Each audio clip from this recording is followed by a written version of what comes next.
Hi, I'm Hannah Elsmore, and this is my CCOT video project for Chapter 29, Revolutions and National States in the Atlantic World. My question is, in the Atlantic world from the 17th to the 20th century, what continued throughout this time period and what changed? In Era 5, from 1600 to 1900, the Atlantic world underwent many changes due to revolutions which took inspiration from Enlightenment ideas and new national identities.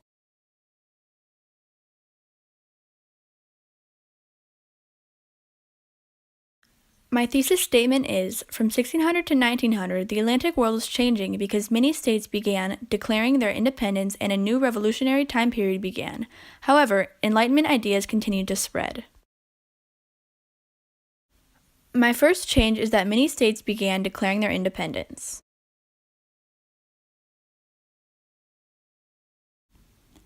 The first example of this can be found in the textbook page 785 when it states, "The Declaration of Independence presented a long list of specific abuses charged to the British Crown and concluded by proclaiming the colonies free and independent states with full power to levy war, conclude peace, contract alliances, establish commerce, and to do all other acts and things which independent states may of right do."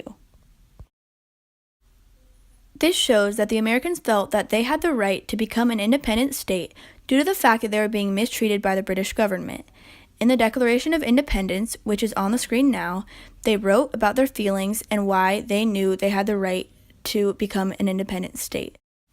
Another example of this can be found on the textbook page 797 when it states, "Colonial rule came to an end in 1821 when the Creole general Augustin de Iturbide declared independence from Spain." This is another example of when states felt that they had the right to become independent because of disagreements they had with their previous rulers. My second change is that a new revolutionary time period began.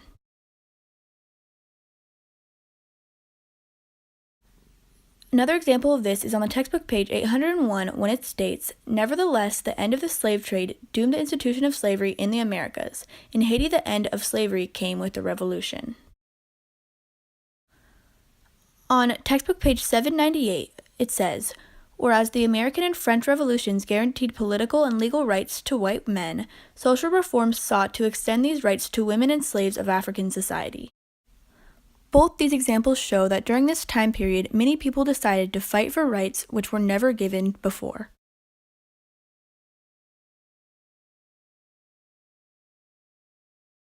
One point of continuity throughout this whole chapter is that Enlightenment ideas continued to spread. On page 801, it says, "Yet social reforms found Enlightenment thoughts extremely useful in arguing for women's rights."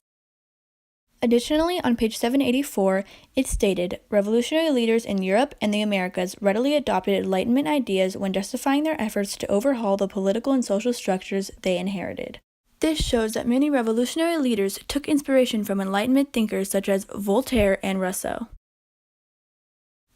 To conclude, my synthesis is, due to the changes which occurred during this time period, new states such as the United States began developing into powerful competition which other areas would eventually have to face.